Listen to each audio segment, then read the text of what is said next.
I jumped from a high-rise building using a raincoat as a parachute. I broke both my legs and I still had to pretend that I was in a Circus du Soleil show. I swallowed enough microchips and shit them out and I made a computer. I once used defibrillators on myself. I watched a woman that I love get thrown from a plane and hit by another plane. This arm had been completely ripped off and reattached with this fucking arm. During the threat of assassination, I appeared before Congress convincingly as Barack Obama.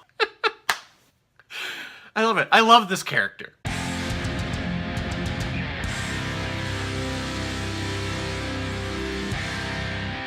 Spy! Released in 2015 and is directed by Paul Feig, who is the mastermind behind the films such as Bridesmaids, The Heat, then that Ghostbusters remake. This movie stars Melissa McCarthy, Jason Statham, Rose Byrne, Miranda Hart, Bobby Cannavale, and Jude Law. So in Spy, Melissa McCarthy plays Susan Cooper, who is a computer desk worker for the CIA. And she is the computer woman for super stud spy Bradley Fine, played by Jude Law. And she is smitten over everything that Fine does. So you can imagine how she feels when surprisingly Fine is killed on one of his missions by a lady named Raina, I think is how they pronounced it. And Fine was in some pretty deep crap when it's revealed that Raina knows all the CIA agents' secret identities and threatens to kill them all if the CIA doesn't stay out of her way. So in order to infiltrate Raina's regime, they need to send out a CIA agent that really has never been in the field before and has never been seen by anyone. So Susan Cooper volunteers, to avenge the death of her workplace crush, and she is sent to Paris on a recon mission for Raina. The mission becomes more than recon though, as Susan Cooper becomes involved in high-speed scooter chases,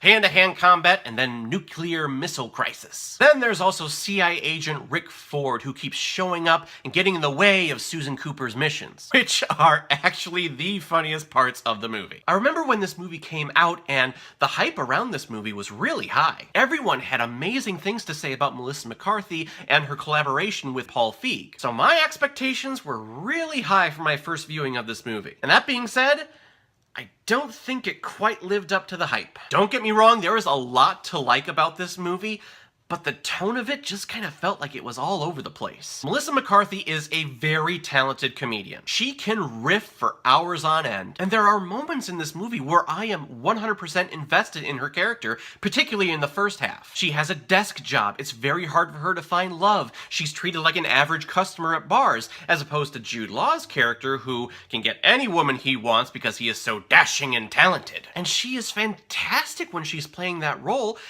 and I just thought that this movie was gonna stay with that tone. She doesn't have a lot of field experience. I was expecting her to be kind of bumbling in this movie. But then halfway through, this movie does a complete 180. All of a sudden, Susan Cooper is a super spy who can pick off small tires during a scooter chase. She's no longer a soft-spoken introvert. Now she's a know-it-all super spy who can do everything. And I'm just thinking, where did that come from? From my understanding, this was kind of going to be like a fish out of water situation.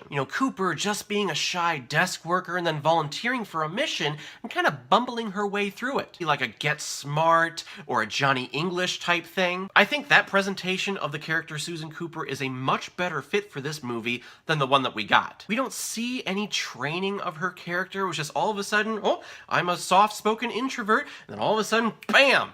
I'm a super spy. Just for me, I wanted to see that journey into that transition. I think if director Paul Feig would have just focused her character more like that, this would have been a much better movie. And I feel that's a problem with a lot of Feig's movies, particularly the ones starring Melissa McCarthy. He does a lot of fly fishing with his comedies. And by that I mean he'll do one or two takes where it's just word for word what the script says, and then the remainder of the time he'll allow his actors to improvise to see if something funnier comes out of it. And there's nothing wrong with this method. Robin Williams did it, Jim Carrey did it.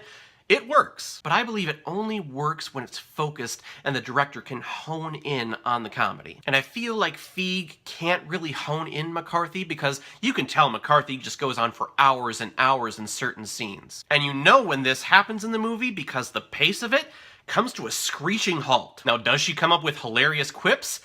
Absolutely. But there is a thing of improving too much, and when you improv too much, sometimes you get away from the character. See, improvisation works best when you set limits as opposed to just telling someone, hey, go do something funny. I just feel that Feig doesn't have the capability of honing down McCarthy's performances. And I think if McCarthy was directed by someone differently, her performance would have been much more focused and a lot better in this movie. The majority of this cast is great. Jason Statham basically plays a parody of himself, which is absolutely fantastic. Instead of the action star that we typically associate him with, he's actually the bumbling one in this movie. But he still thinks that he is that badass action star that we know him as. Now that is a very clever idea. He does the Chuck Norris thing to himself almost in every scene that he is in, and I could listen to that for days. Jude Law is very charming. Miranda Hart, who I've never heard of before this movie, is surprisingly funny. Peter Serafinowicz is absolutely hilarious as the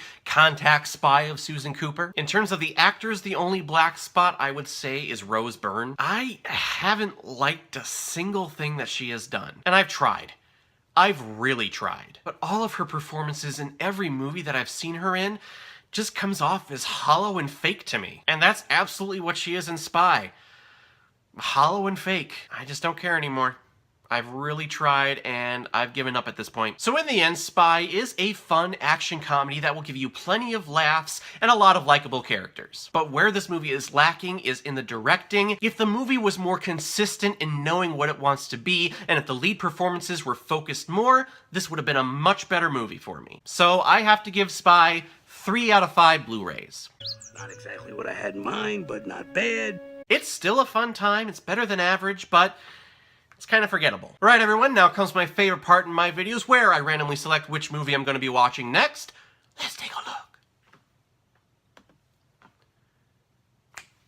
Moneyball! This is awesome, actually. I've been really wanting to rewatch this. I only saw it once, and that was during the year that it was nominated for Best Picture. From what I remember, I really liked it, so yeah.